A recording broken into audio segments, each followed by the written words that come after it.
এই ছোট্ট মেয়েটাকে নিয়ে সংসারের সমস্ত কাজ আমি কিভাবে যে করি আমি নিজেও জানি না।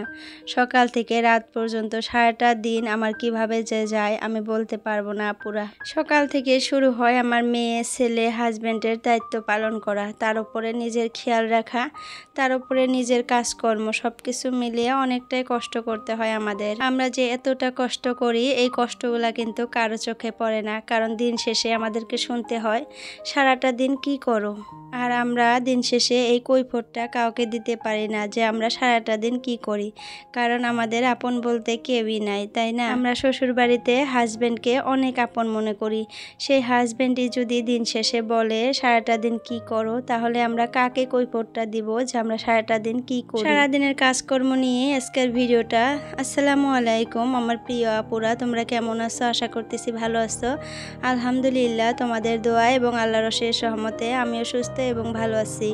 নাজনীন ব্লগ চ্যানেলে আরও একটা নতুন ভিডিওর সাথে তোমাদের সবাইকে স্বাগত জানাইতেছি। আশা করতেছি আজকের ভিডিওটা তোমাদের কাছে ভালো লাগবে। যদি ভালো লাগে প্লিজ একটা লাইক দিয়ে আমার পুরো ভিডিওটার সাথে থেকো আপুরা। তো সকাল থেকে কিন্তু এখন আর আমি ভিডিও শুরু করতে পারি না আপুরা, কারণ অনেক ব্যস্ত থাকি আমি সকালে। ছেলেকে স্কুলে পাঠাইতে নিয়ে আমার অবস্থা একদম নাজেহাল হয়ে যায়।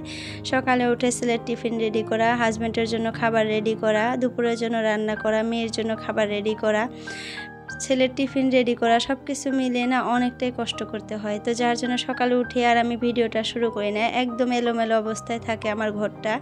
তখন আর ওই এলোমেলো জিনিসগুলো না আপুদের সাথে আমার শেয়ার করতে ভালো লাগে না, তো যার জন্য কয়দিন থেকে কিন্তু আমি সকালের ভিউটা দেখাই না। তো যাই হোক, কালকে একটা আপু আমাকে কমেন্ট করছিল, হাবিবা আইডি থেকে, আপুটা ধুবড়ির থেকে আমাকে কমেন্ট করে। সে বলছিল যে রাস্তার থেকে বা আপু তোমার বাড়ির লোকেশনটা একটু দেখাই দিও। তো এই যে দেখো রাস্তায় এসে একটু ভিডিও করলাম আপু, তুমি যদি ভিডিওটা দেখতেছো। তো এই পাশেও রাস্তা দেখো, আমাদের বাড়ির সামনে কিন্তু এই যে ব্লক বিছানো একটা রাস্তা আছে, আর এই রাস্তা দিয়ে এই যে এটাই আমাদের বাড়ি আর কি। রাস্তার সামনেই কিন্তু আমাদের বাড়িটা। তো সামনে যে মাটিগুলা দেখতেছো না, এই মাটিগুলা কিন্তু হয়তো 2-1 দিনের মধ্যে নিয়ে যাবে, কারণ আমাদের বাড়ির থেকে একটু ভিতরের সাইডে একটা রাস্তা হইতেছে। তো অত দূর না ডাম্পার গাড়িগুলো যে হয় মানে যেতে পারে না, গেলেও আর কি গাড়ি ঘোরানোর জায়গা নাই। তো আমাদের বাড়ির সামনে তো অনেকটাই জায়গা, সুন্দর জায়গা, খোলামেলা।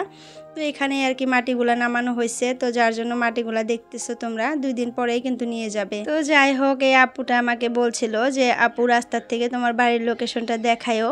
তো আজকে আমি দেখায় দিলাম, আপুর আবদার মিটাইলাম। তো আপু তুমি যদি ভিডিওটা দেখতেছো তাহলে দেখো, এই যে আমি কিন্তু দেখিয়ে দিচ্ছি আজকে।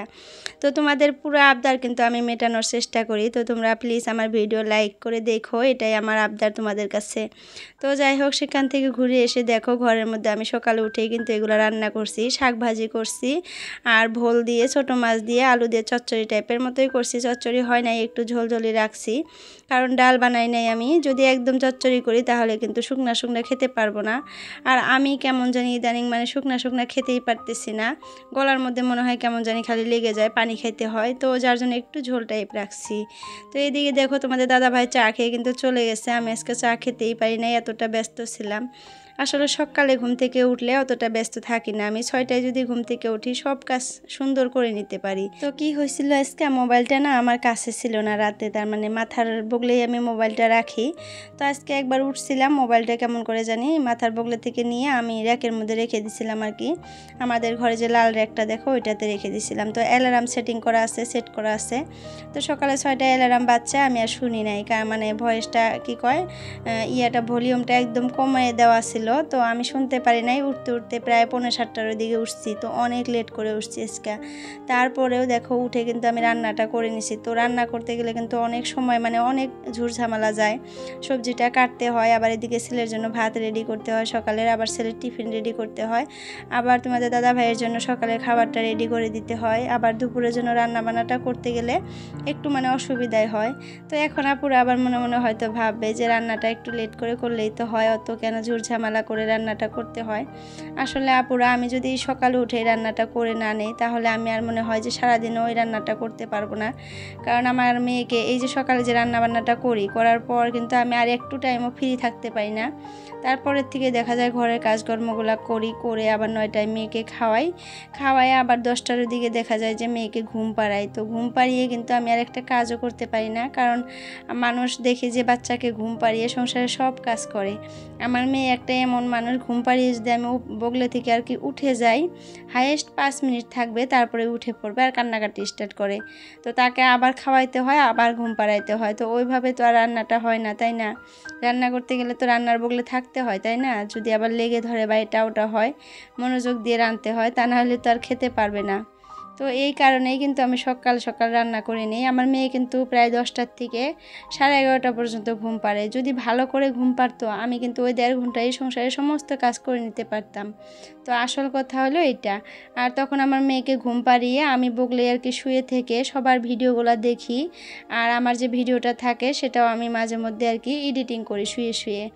তো মানে কালকা যে ভিডিওটা দেবো ওইটা আজকে আর কি যতটুকু ভিডিও করি সকালে ওই টাইমটাতে আমি এডিট করি। তো এটাই হলো আমার সমস্যা সকালে রান্না করার। তো তার জন্য কিন্তু আমি সকালে উঠেই যতই কষ্ট হোক রান্নাটা আর কি করে নেওয়ার চেষ্টা করি। তো যাই হোক, ওই আপুটা আবার আর একটা ভিডিওতে কমেন্ট করছে যে আপু তোমার মেয়ের বয়স কত? তো আমার মেয়ের বয়স কিন্তু প্রায় 14 মাস না 15 মাস হয়েছে, 15 মাস চলতেছে, 1.5 বছর হয় নাই এখনো। আর জিজ্ঞাসা করছিল আমার মেয়ের নাম কি? তো আমার মেয়ের নাম কিন্তু ইনায়া আহমেদ। তো তোমার কোশ্চেনের অ্যান্সার দিয়ে দিলাম। আর আমার মানে নতুন বাড়িটা যে সেটা লোকেশনটা দিতে বলছে রাস্তার থেকে। তো আজকে আর আপু দিতে পারলাম না, কালকা দিয়ে দেব। তো আমার পুরানা বাড়িটার কিন্তু আজকে লোকেশনটা আমি দিয়ে দিছি রাস্তার থেকে। হয়তো অতটা বোঝা যায় না আর কি, ভিডিওতে কিন্তু অতটা বোঝা যায় না। তো যাই হোক, দিতে বলছিল, দিছি। তো আর একটা আপু কমেন্ট করছিল, আনিমা সেন, ধুবড়ি থেকেই আমার ভিডিও দেখে, অনেক ভালোবাসা দিয়ে ভিডিওটা দেখছে আমার, আর সুন্দর একটা কমেন্ট করছে। তো আপু তোমাকে অনেক ধন্যবাদ, তুমি আমার ভিডিও দেখে সুন্দর একটা কমেন্ট করছো।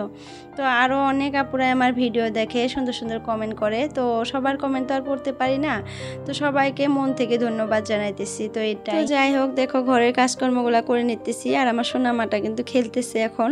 তো সকালের রান্নাটাও তো হয়েই গেছে, মানে দুপুরের রান্নাটা তো করেই নিছি। এখন ঘর বাড়ি সব পরিষ্কার করে একটা একটা করে সব ক্লিন করে তারপরে ঘরটা ঝাড়ু দিয়ে মুছে নেব, একবারই মুছে নেব আজকে।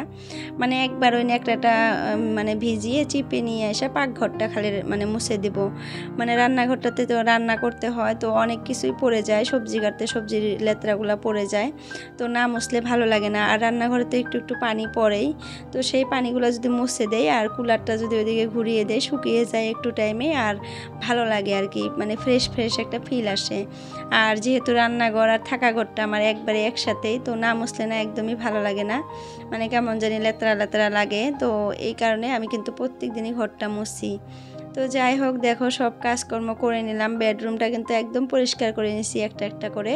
তোমরা হয়তো দেখলাই আলেনাটার কাপড়গুলো ভাঁজ করে নিলাম, 2টা বিছানায় পরিষ্কার করে নিলাম। তো ওই ঘরের কাজকর্ম দেখা গেলো যে টুকটাক করে নিছি, তো যার জন্য এখন দেখো কিচেনে চলে আসছি। আর এই ওয়াশিং মেশিনের উপরে যে বয়ামগুলো দেখো না, এগুলো সব কিন্তু আমার মেয়ের খাবারের বয়াম। একটা তালমিশ্রি, একটা সুজি, একটা সাবুদানা, একটা ডালিয়া, একটাতে মেরি বিস্কুট, আর একটাতে কী বা আছিল, সরি মনে নাই, ভোগ চাউল হয়তো। তো এইগুলো রাখা আছে ওইখানে। দেখো টেমাগুলো কিন্তু আমাকে প্রত্যেক দিন মুছতে হয়, কারণ অনেকটাই লেত্রা পড়ে, উপরে থেকে ধুলি ভালি এসে পড়ে, তো যার জন্য প্রত্যেক দিন মুছছি। আর দেখো এই গ্যাসটাও এখন পরিষ্কার করে মুছে নিতেছি, যেহেতু রান্নাবান্না শেষই হয়ে গেছে। এখন সব কিছু পরিষ্কার করে মুছে ঝাড়ু টাড়ু দিয়ে ঘরটা মুছে নেব। তো দেখো একটু মানে বুদ্ধি করে কাজ করলে কিন্তু অল্প সময়ের মধ্যে আমরা সংসারের কাজগুলো করে নিতে পারি, বসে না থাকে। অনেক মানুষ আছে দেখা যায় সংসারে কাজকর্ম না করে আলসিয়ামি করে বসে থাকে। তো যাই হোক, পারফেক্ট হাউসওয়াইফ হয়েছি না নাই জানি না, তবে নিজের সংসারটাকে অনেক ভালোবাসি, তাই যত্ন সহকারে সংসারের সমস্ত কাজগুলা দায়িত্ব মনে করে নিই। আর যারা ঘর বাড়ি পরিষ্কার পরিচ্ছন্ন রাখতে ভালোবাসে তারা যত কষ্টই হোক, যত শরীরের মানে ইয়াই হোক, তারপরেও কিন্তু দেখবেন যে একটু ভালো লাগলে উঠে সংসারের সমস্ত কাজ করে নেয়, ঘর বাড়ি পরিষ্কার করে নেয়, যেটা আমার ক্ষেত্রে হয় আর কি। এটাই বললাম আপুরা, হয়তো জানি না তো মানে সবাই এক নাকি, আমি কিন্তু এরকম। আমার শরীর যদি একটু অসুস্থ হয়, একটু যদি খারাপ লাগে, সবসময় তো আর মানুষের খারাপ লাগে না, কত টাইমে খারাপ লাগে, আবার দেখা যায় কত টাইমে একটু সুস্থতা আসে শরীরে। তো যখন খারাপ লাগে তখন কিন্তু আমি একটু বসে থাকি, যখন মাত্র দেখি আমার শরীরটা ভালো হয়ে গেছে, মানে একটু সুস্থ হয়েছি, তাড়াতাড়ি করে উঠে সংসারে সব কাজ করে নেই।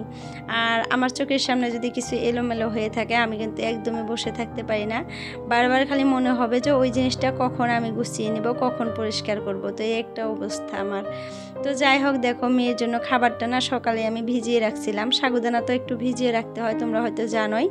তো ভিজিয়ে রাখছিলাম, এখন দেখলাম যে ভিজে গেছে। আর এখন যেহেতু 8:30টার মতো বাজে, তো বানিয়ে ওই যে ঠান্ডা হইতে দিয়ে দিলাম বাটির মধ্যে পানি দিয়ে। এখন ঠান্ডা হলে ঘরটা ঝাড়ু টাড়ু দিয়ে উঠানটাও ঝাড়ু দেবো। আজকে উঠানটা আমার ঝাড়ু দেওয়া। তো আগে মেয়েকে খাওয়িয়ে নিব ভাবছি, কারণ মেয়েটার অনেক খিদা লাগছে, কান্নাকাটি করতেছে। আর সকালে অনেক লেট হয়ে যায় তাকে খাওয়াইতে খাওয়াইতে।